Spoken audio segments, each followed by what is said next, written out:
Film शुरू होती है और फिल्म शुरू होने के साथ ये दिखाते हैं कि एगमेम्नॉन जो कि एक बहुत ही शक्तिशाली राजा है, वो अपनी सेना को लेकर एक दूसरे राज्य की सीमा के अंदर घुस जाता है। तभी वहां से उस राज्य का राजा और उसकी सेना आती है।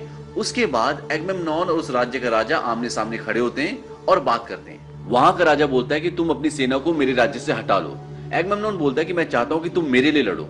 वो राजा बोलता है कि तुम पूरी दुनिया को हासिल नहीं कर सकते, पूरी दुनिया को नहीं जीत सकते। एगमेम्नॉन बोलता है कि ऐसा कई राजाओं ने कहा था और आज वो सब मेरे लिए लड़ते हैं। एगमेम्नॉन बोलता है कि एक काम करते हैं, पुराने तरीके से इस वॉर को सेटल कर देते हैं। तुम अपना बेस्ट वॉरियर लेके आओ और मैं अपने बेस्ट वॉरियर को बुलाता हूं। दोनों में से जिसका वॉरियर जीतेगा उसकी विजय हो जाएगी। अगर तुम्हारा वॉरियर जीता तो मैं कल सुबह सुबह अपनी सेना को लेकर यहां से निकल जाऊंगा अपने राज्य की ओर। अगर मेरा जीता तो तुम अपना राज्य अपने पास रख सकते हो, लेकिन जब भी मैं तुम्हें वॉर के लिए बुलाऊंगा तुम्हें मेरा साथ देना पड़ेगा, अपनी सेना को लेके आना पड़ेगा। वो कहता है ठीक है।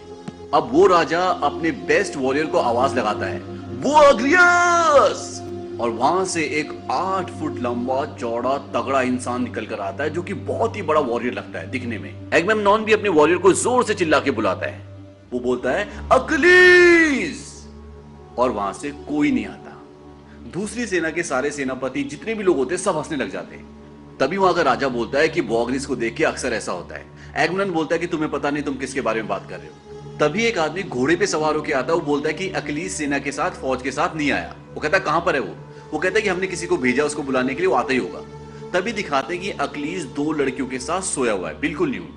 अक्लीज का जिसने कैरेक्टर किया उसका नाम है ब्रैड पिट। हॉलीवुड के बहुत ही बेहतरीन, बहुत ही बड़े एक्टर हैं। और इस फिल्म में ब्रैड पिट ने जो अक्लीज का कैरेक्टर निभाया है वो अपने आप में काबिल तारीफ है।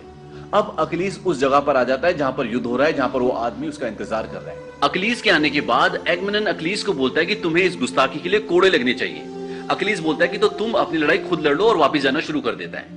तभी दूसरा राजा बोलता है कि तुम इन सब लोगों को देखो। कहता है तुम इनमें से कई सौ कई हजार लोगों को बचा सकते हो। और वो ऐसा इसलिए बोलता है क्योंकि अगर अक्लीज उससे लड़ेगा तो फिर युद्ध नहीं होगा, इन दोनों की लड़ाई से युद्ध का फैसला हो जाएगा। अब मैं आपको एगमेम्नॉन के बारे में बताता हूँ। ये एक बहुत ही शक्तिशाली राजा है और इसके अंडर कई सारे राजा है जो इसका साथ देते हैं, जो इसके अंडर है। मतलब जब भी ये बुलाएगा उन्हें युद्ध करने आना पड़ेगा। और अक्लीज इसके राज्य में रहता है और अक्लीज एक बहुत बड़ा वॉरियर है, लेकिन वो एगमेम्नॉन से नहीं डरता, बल्कि इन दोनों का 36 का आंकड़ा है। जब अक्लीज का मन करता है तभी वो युद्ध के लिए आता है, नहीं तो नहीं आता। और एगमेम्नॉन खुद भी अक्लीज से नफरत करता है और कहीं ना कहीं उसे अक्लीज से डर भी लगता है। अब अक्लीज उस राजा से बोलता है जो उसे लड़ने के लिए बोलता है। कहता है सोचो एक राजा अपनी लड़ाई खुद लड़े तो कितना दिलचस्प नजारा होगा। और ये बोल के अक्लीज उस इंसान से जो सामने बहुत बड़ा वॉरियर खड़ा है उससे लड़ने के लिए चला जाता है। और अक्लीज भागता हुआ जाता है और एक ही वार में उसे मार देता है और उनकी पूरी सेना के आगे खड़ा हो जाता है और चिल्ला चिल्ला के बोलता है कोई और, है कोई और उस पूरी सेना में से किसी के अंदर भी इतनी हिम्मत नहीं होती कि कोई आके अक्लीज का सामना करे। तभी उस सेना का राजा आता है, बोलता है कि ये लो कमान, ये अपने राजा को दे दो। मतलब उसको एक चीज देता है, कहता है ये अपने राजा को दे दो क्योंकि उसकी शाही मोहर होती है। अक्लीज बोलता है कि वो मेरा राजा नहीं है और अक्लीज चला जाता है। अब इस मूवी का नाम ट्रॉय इसलिए क्योंकि ट्रॉय का युद्ध बड़ा फेमस था। और ट्रॉय क्या है? ट्रॉय एक बहुत बड़ा राज्य है और उस राज्य के राजा के 2 बेटे हैं। एक का नाम है हेक्टर और दूसरे का नाम है पेरिस। और हेक्टर एक बहुत बड़ा योद्धा है। जिस तरह से अक्लीज है उसी तरह से हेक्टर भी एक बहुत बड़ा योद्धा है और उसका भी पूरी दुनिया में नाम होता है। अब हेक्टर और पेरिस जो दोनों राजकुमार होते हैं वो दोनों स्पार्टा आए हुए हैं, क्योंकि स्पार्टा और ट्रॉय के बीच में पास्ट में कई युद्ध हो चुके हैं और अब ये दोनों राज्य दोस्ती का हाथ बढ़ा रहे हैं। वो हेक्टर का, पेरिस का और उनके सभी लोगों का खूब मान सम्मान करते हैं, खूब खातिरदारी करते हैं और वो सभी लोग यहाँ पर कई दिनों से हैं। अब जो यहाँ का राजा है, स्पार्टा का राजा है, वो एगमेम्नॉन का छोटा सगा भाई है और उसकी बीवी का नाम है हेलेन। और हेलेन बहुत ही सुंदर है, उसकी सुंदरता के चर्चे दूर दूर तक हैं। अब जो हेक्टर का छोटा भाई होता है उसका और हेलेन का आपस में अफेयर हो जाता है, उन दोनों का प्यार हो जाता है। अब अगले दिन जब हेक्टर और पेरिस वापस जाते हैं तो पेरिस छुपा के हेक्टर को बिना बताए उससे अपनी बोट में, अपनी शिप में ले आता है और बीच रास्ते में हेक्टर को बताता है कि मैं उससे प्यार करता हूं और उसे मैं अपने साथ ले आऊं। हेक्टर इस बात से बहुत गुस्सा होता है क्योंकि हेक्टर जानता है कि इसका अंजाम बहुत बुरा होगा। अब हेक्टर बोलता है कि शिप को वापस घुमाओ, हम हेलन को वापस वहीं छोड़ के आएंगे, क्योंकि हेक्टर नहीं चाहता कि मेरे भाई की बेवकूफी की वजह से, नादानी की वजह से ट्रॉय में युद्ध हो और हजारों लाखों लोगों की जान जाए। लेकिन पेरिस बोलता है कि अगर आप उसे वहां छोड़ोगे तो मैं भी वहीं रहूंगा। हेक्टर बोलता है कि वो लोग तुम्हें मार देंगे।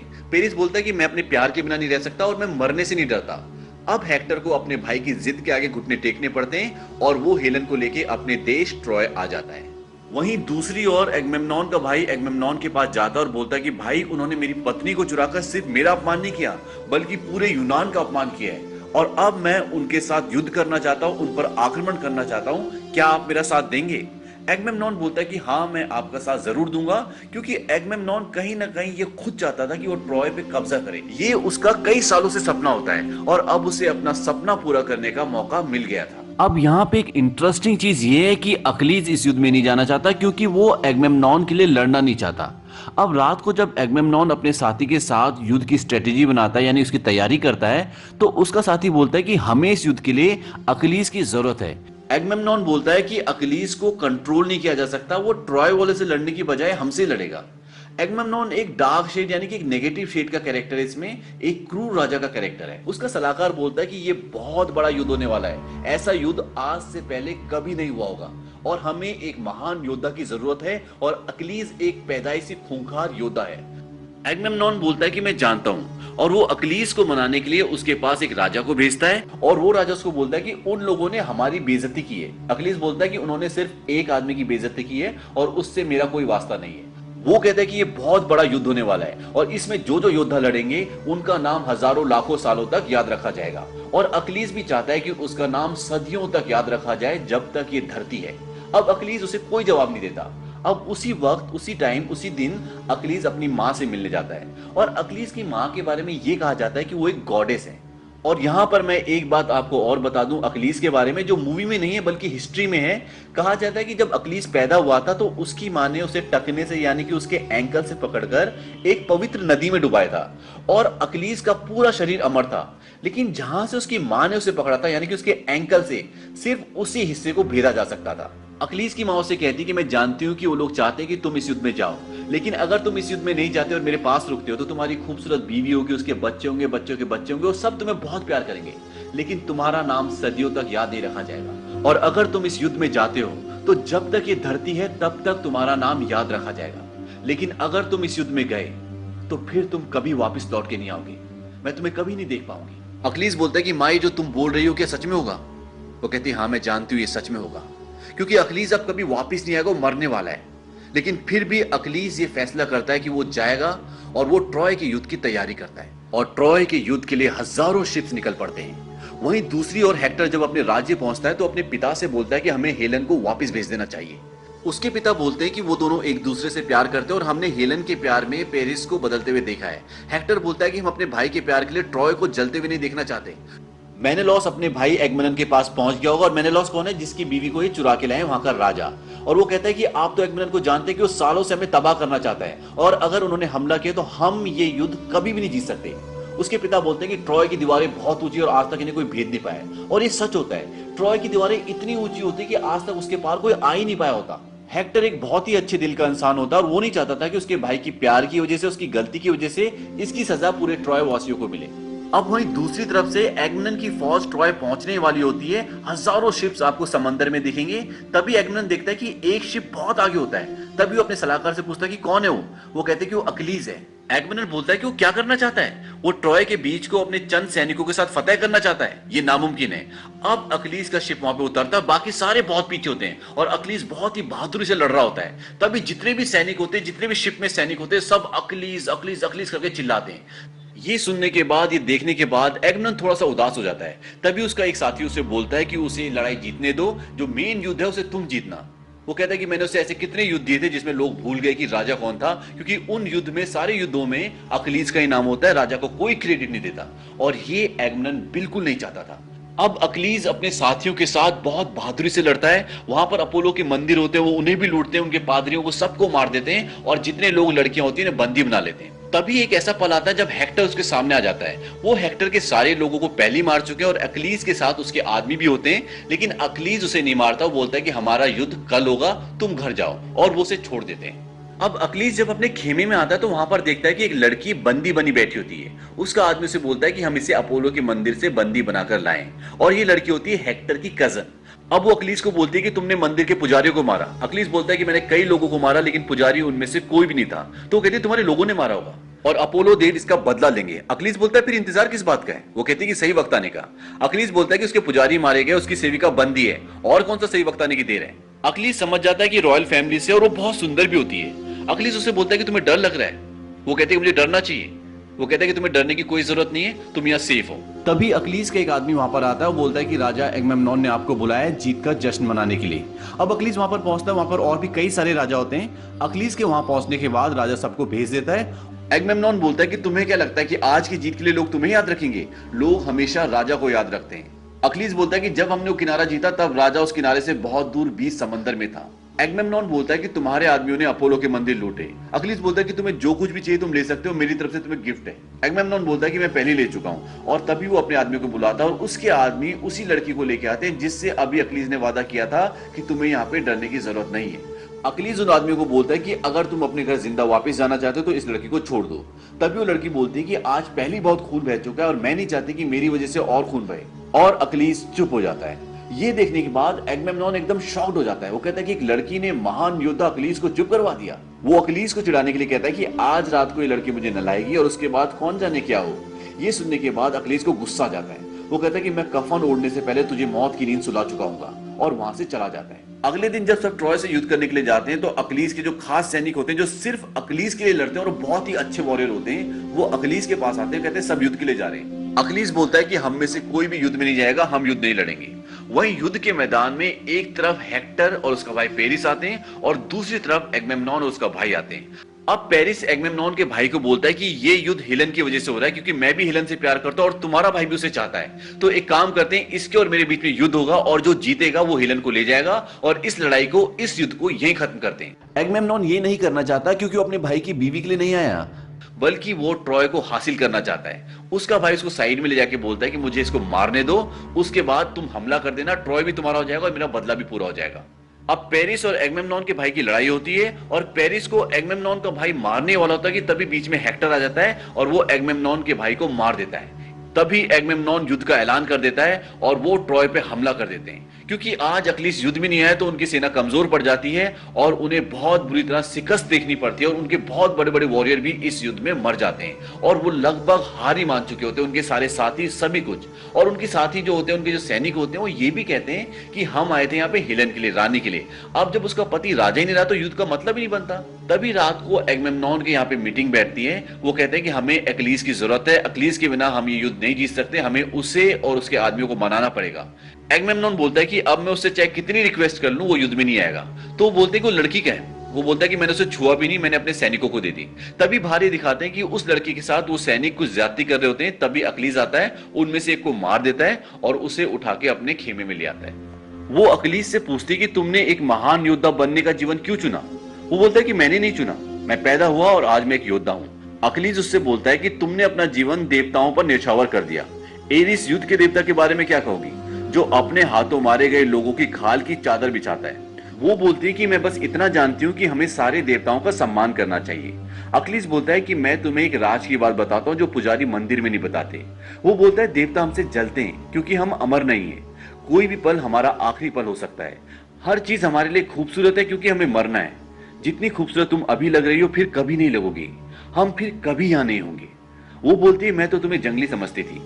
अब वो सो जाता है और रात को वो लड़की अकलीस को मारने के लिए चाकू लेकर आती है, पर बंद आंखों में अकलीस बोलता है कि मार दो। वो बोलती है अगर मैंने तुम्हें नहीं मारा तो तुम और भी लोगों को मारोगे। वो कहता है हाँ बिल्कुल मैं ऐसा करूंगा। वो उसे नहीं मारती और दोनों के बीच में संभोग होता है और दोनों को एक दूसरे के प्रति कहीं ना कहीं प्यार की फीलिंग आ जाती है।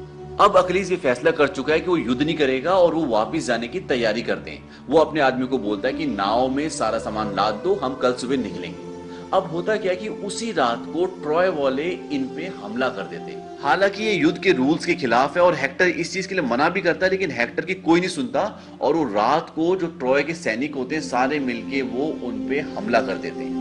अब इस युद्ध में क्या होता है कि अकलीस के साथ उसका एक कजन भी आया होता है और अकलीस उससे बहुत प्यार करता है और उसकी अकलीस से शक्ल भी मिलती है और वो इस बात से बहुत नाराज और बहुत खफा होता है कि हम वापस जा रहे हैं, क्योंकि वो लड़ना चाहता था। उसको इस बात से बहुत दुख हो रहा था कि हमारे देश वाले, हमारे जो कंट्री वाले वो मर रहे हैं। तो रात को जब उन पे हमला करते तो वो क्या करता है कि अकलीस की सारी ढाल, तलवार, उसका कवच सब लेकर जाता है और वो अपने सैनिकों को बोलता है कि चलो युद्ध के लिए चलो। और वो सोचते हैं कि ये अकलीस है, जबकि अकलीस नहीं होता, उसका कजन होता है। और सब उसके साथ जाते हैं, सबके अंदर एक जोश आ जाता है पूरी सेना के साथ कि अकलीस आ गया और वो वो अक्लीज की तरह ही लड़ता है क्योंकि अक्लीज ने उसे ट्रेनिंग दी होती है। अब उसका सामना हेक्टर से होता है और हेक्टर उसे मार देता है, और हेक्टर जब उसे मारता है तो उसे दिखता है कि वो अक्लीज नहीं है बल्कि उसका कजन है। ये बात उसको वहीं का एक राजा बताता है कि कहता है ये अक्लीज नहीं है, उसका कजन है। अब हेक्टर वापस चला जाता है और वापस जाने के बाद वो बड़ा परेशान होता है और रात को वो अपनी बीवी को एक खुफिया रास्ता दिखाता है, कहता है कि अगर जरूरत पड़े तो यहाँ से आप भाग सकते हो। वहीं दूसरी तरफ जब अक्लीज को पता चलता है कि उसके भाई को हेक्टर ने युद्ध में मार दिया तो इस बात से वो आग बबूला हो जाता है और अगली सुबह वो अकेला ट्रॉय की दीवारों के बाहर खड़ा हो जाता है और हेक्टर को ललकारता है। अब हेक्टर बाहर आता है। युद्ध से पहले हेक्टर अक्लीज को बोलता है कि मैं हम दोनों के बीच में करार करना चाहता हूं, जो भी योद्धा जीतेगा वो मरने वाले को पूरा सम्मान देगा। अक्लीज बोलता है कि शेर और इंसान के बीच में कोई करार नहीं होता, और इसके बाद अक्लीज और हेक्टर की जबरदस्त लड़ाई होती है और इस लड़ाई में हेक्टर की मृत्यु हो जाती है। ये बहुत ही जबरदस्त फाइटिंग सीन है, जब आप मूवी देखोगे तो आप इस सीन को बहुत इंजॉय करोगे। अब जब हेक्टर मर जाता है तो वो उसे वहां छोड़ता नहीं है, उसे अपने रथ के पीछे बांधता और घसीटता हुआ अपने खेमे तक ले जाता है। ये देखकर ट्रॉय वालों को बहुत ही दुख होता है क्योंकि सभी हेक्टर से बहुत प्यार करते थे और हेक्टर एक बहुत अच्छा इंसान भी था। अब रात को जो ट्रॉय का राजा होता है वो अक्लीज के खेमे में आता है और उसे बोलता है कि मैं चाहता हूं कि मैं अपने बेटे को पूरा सम्मान दूं जो मृत्यु के बाद हर एक योद्धा को दिया जाता है। अक्लीज बोलता है कि अगर मैं चाहूं तो तुम्हें अभी मार सकता हूं। राजा बोलता है कि जिसका जवान बेटा मर गया हो तुम्हें क्या लगता है मौत से डरता होगा। अब उन दोनों के बीच में काफी बातें होती है और फाइनली अक्लीज ये डिसाइड करता है कि वो हेक्टर को उसे वापस लौटा देगा और हेक्टर को उसे वापस लौटा देता है। अक्लीज बोलता है कि हमारे देश में मौत का शोक 12 दिन तक मनाया जाता है। राजा बोलता है कि हमारे देश में भी। अक्लीज बोलता है कि मैं तुम्हें वादा करता हूं कि 12 दिन तक ट्रॉय पर कोई भी आक्रमण नहीं करेगा। तभी वहां पर ब्रेसिस भी आ जाते हैं, यानी कि हेक्टर की कजन। राजा बोलता है कि हमें लगा था कि आप अब इस दुनिया में नहीं रहे, और अक्लीज उसे छोड़ देता है, बोलता है कि तुम जा सकती हो। अक्लीज बोलता है कि तुम आराम से जाओ, तुम्हें कोई नहीं रोकेगा। अब इस बात से एगमेम्नॉन पूरी तरह से भड़क जाता है कि उसने उन्हें 12 दिन का पीस क्यों दिया। वो बोलता है कि यही सही वक्त था उन पे आक्रमण करने का, विजय हासिल करने का। उसके सलाहकार बोलता है कि हाँ हेक्टर तो नहीं, लेकिन अभी भी हम उनकी दीवारों को नहीं भेज सकते क्योंकि वो बहुत ऊंची है। अब उन्हीं में से एक सलाहकार जो कि एक राजा भी होता है वो एक तरकीब निकालता है। वो लकड़ी का एक बहुत बड़ा घोड़ा बनाता है और उस घोड़े को वहां पे खड़ा कर देते हैं और पूरा बीच खाली कर देते हैं। अब 12 दिन तक कोई युद्ध नहीं होता क्योंकि अक्लीज ने उनसे वादा किया था कि 12 दिन तक ट्रॉय पर कोई हमला नहीं करेगा। और 12 दिन के बाद जब ट्रॉय वाले बाहर आते हैं और देखते हैं कि वहां पर उनका कोई भी शिप नहीं होता, कोई भी आदमी नहीं होता, और वहां पर वो देखते हैं कि एक बहुत बड़ा घोड़ा होता है और घोड़े के सामने बहुत सारी लाशें पड़ी होती है और इन सब की मौत प्लेग की बीमारी से हुई होती है। वो बोलते हैं कि इन्होंने अपोलो के मंदिर का अपमान किया था, इसलिए देवताओं ने इन्हें दंड दिया है। अब पेरिस और उनका जो सलाहकार होता है, जो उनका सेनापति होता है, वो बोलता है कि हमें इस घोड़े को यहीं जला देना चाहिए और इसे अंदर लेकर नहीं जाना चाहिए। तभी वहां पर जो पुजारी होता है वो बोलता है कि हमें इसे नहीं करना चाहिए, ये शांति का प्रतीक है और ये पोसाइडन जो देवता होते हैं उनका एक एनिमल है, उनका एक घोड़ा है, तो हमें इसे पोसाइडन के मंदिर में अंदर लेकर जाके रख देना चाहिए। और वो डिसाइड करते हैं कि इसे अंदर ले जाएंगे और वो उस घोड़े को ट्रॉय की दीवारों के अंदर लेकर चले जाते हैं। अंदर जाने के बाद पूरे ट्रॉय में बहुत ही हर्षोल्लास होता है, सब बहुत खुशियां मनाते हैं क्योंकि उन्हें लगता है कि ये जंग वो जीत गए हैं और ये जंग पिछले 10 सालों से चल रही थी। वहीं दूसरी तरफ एगमेम्नॉन अभी गया नहीं है, बल्कि उसने अपने सारे शिप्स और सारे आदमियों को छुपा दिया है। रात होती है और रात को जो घोड़ा अंदर होता है उसके अंदर अक्लीज और उसके बहुत सारे साथी छुपे होते हैं। अब जैसी रात को उन्हें मौका मिलता है वो सब के सब उस घोड़े से बाहर निकलकर आ जाते हैं और ट्रॉय पे हमला कर देते हैं और उसके दरवाजे खोल देते हैं। और तभी वहां से एगमेम्नॉन की पूरी सेना ट्रॉय के अंदर घुस जाती है और वो पूरे ट्रॉय को जला देते हैं, बच्चों को मार देते हैं, औरतों को मारते हैं, बूढ़ों को, सबको मार देते हैं। और ट्रॉय के राजा को, जिसका नाम प्रियाम है, उसको एगमेम्नॉन मार देता है। तभी वो देखता है कि वहां पे ब्रेसिस, जो कि हेक्टर की बहन होती है और जिससे अक्लीज प्यार करता है, वो एक देवता की मूर्ति के नीचे प्रार्थना कर रही होती है। एगमेम्नॉन जाकर उसे पीछे से पकड़ लेता और बोलता है कि जो अक्लीज ने टेस्ट किया है उसे मैं भी टेस्ट करना चाहूंगा। तभी वो लड़की एक चाकू निकालती है और उसकी गर्दन पे मार देती है और वो मर जाता है। तभी राजा के जो 2 अंगरक्षक होते हैं उस लड़की को मारने ही वाले होते हैं कि अक्लीज वहां पे आ जाता है और वो उन दोनों को मार देता है। अब वो लड़की नीचे गिरी हुई होती है और अक्लीज उसे उठा रहा होता है। तभी वहां पर हेक्टर का छोटा भाई, जो ट्रॉय का प्रिंस है, जिसका नाम है पेरिस, वो वहां पे आ जाता है और वो उसे देख लेता है और दूर से तीर चलाता है और तीर सीधा जाके अक्लीज के एंकल पे, यानी कि टखने पे लगता है। और जैसा कि मैंने आपको शुरू में बताया था कि अक्लीज का एक यही हिस्सा होता है जिसे भेदा जा सकता था। और अकलीस के एंकल से जैसी तीर आर पार होता है उसे बहुत दर्द होता है, लेकिन अकलीस फिर भी खड़ा होता है और वो उस शहजादे की तरफ, उस प्रिंस की तरफ अपनी तलवार लेके बढ़ता है, लेकिन तब तक वो दूर से उसे 3-4 तीर और मार देता है और अकलीस अपने घुटनों के बल गिर जाता है। हालांकि जब पेरिस उसे तीर मार रहा होता है तो उसकी जो बहन होती है, उसकी कजन होती है, वो उसे मना भी करती है, लेकिन वो रुकता नहीं है, वो तीर मारता ही चला जाता है। उसके बाद पेरिस उसके सामने आ जाता है क्योंकि उसकी बहन वहां पर होती है और अपनी बहन से बोलता है कि चलो। अकलीस उसकी बहन को बोलता है कि तुम जाओ क्योंकि पूरा ट्रॉय खत्म होने वाला है। हालांकि वो जाना नहीं चाहती क्योंकि वो अकलीस से प्यार करती है और अकलीस भी उससे प्यार करता है, लेकिन उसे जाना पड़ता है और वो चली जाती है। उसके बाद अकलीस की वहीं पे मृत्यु हो जाती है और इस तरह से एक बहुत बड़े योद्धा का अंत होता है। और उसके अंत के बाद सारे वहां पर खड़े होकर उसे देखने लग जाते हैं और अंत में ये दिखाते हैं कि अकलीस की चिता को आग लगाई जाती है और जो उसकी महबूबा है जिसका नाम ब्रेसिस है वो दूर से धुआं उठते हुए देखती है और इसी के साथ ये फिल्म खत्म हो जाती है। इस ऐतिहासिक फिल्म को हमने आपको कम से कम शब्दों में समझाने की कोशिश की है। ये फिल्म लगभग 3 घंटे की है और ये एक बहुत ही बेहतरीन फिल्म है और हम आपको रेकमेंड करते हैं कि आप इस फिल्म को पूरा देखें और अच्छे से देखें, क्योंकि ये सिर्फ फिल्म नहीं है बल्कि ये पश्चिम के लोगों का एक इतिहास है, उनकी एक पौराणिक कथा है।